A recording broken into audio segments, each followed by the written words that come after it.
बिहार में voter list के revision को लेकर जारी विवाद के बीच नेता प्रतिपक्ष राहुल गांधी ने चुनाव आयोग और बीजेपी पर वोट चोरी करने का आरोप लगाया। इसको लेकर बीजेपी ने आज काउंटर अटैक किया है और आरोप लगाया कि कांग्रेस नेता सोनिया गांधी को नागरिकता मिलने से पहले उनका नाम वोटर लिस्ट में दर्ज हो गया था। बीजेपी नेता और मध्य प्रदेश के मंत्री कैलाश विजयवर्गीय ने राहुल गांधी के वोट चोरी को झूठा नैरेटिव बताया है। उन्होंने यहां तक कह दिया कि राहुल गांधी के चेहरे पर जल्द ही कालिख पुतने वाली है। इस दौरान विजयवर्गीय ने कहा कि कांग्रेस का आरोप है कि वोटर लिस्ट से नाम हटाए जा रहे हैं, लेकिन एसआईआर कोई नई प्रक्रिया नहीं है।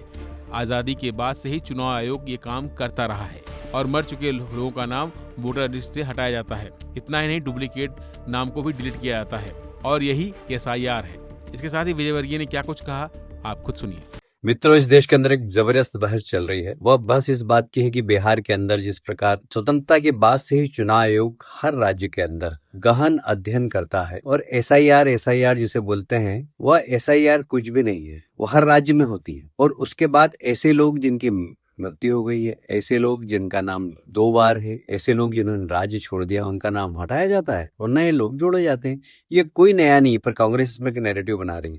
मैं कांग्रेस से प्रश्न पूछना चाहता हूँ, राहुल जी, आपकी मम्मी जब इस देश की नागरिक नहीं थी तो उन्होंने वोटर लिस्ट में नाम कैसे लिखा है? क्या वोट की चोरी नहीं की उन्होंने? आप वोट चोरी का आप आरोप लगा रहे हैं, घुसपैठियों को घुसेड़ रहे हैं, अपने पक्ष में उनसे मतदान करा रहे हैं। क्या ये वोट चोरी नहीं है? ये देश के साथ गद्दारी है। और इसलिए इस प्रकार का नैरेटिव बनाकर आप देश की जनता को ना समझ मत समझिए। देश की जनता आपका चेहरा पहचान गई है। उच्चतम न्यायालय ने भी कह दिया है कि यह एक सतत चलने वाली प्रक्रिया है, इसको कैसे रोक सकते हैं आप?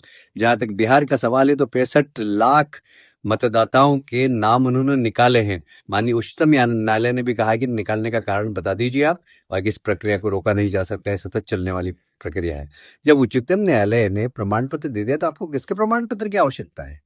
और इसलिए राहुल जी, आपने लोकसभा के चुनाव में संविधान का नैरेटिव बना दिया था, इस बार नैरेटिव बनने वाला नहीं है, आपके चेहरे पर कालिख पुतने वाली है।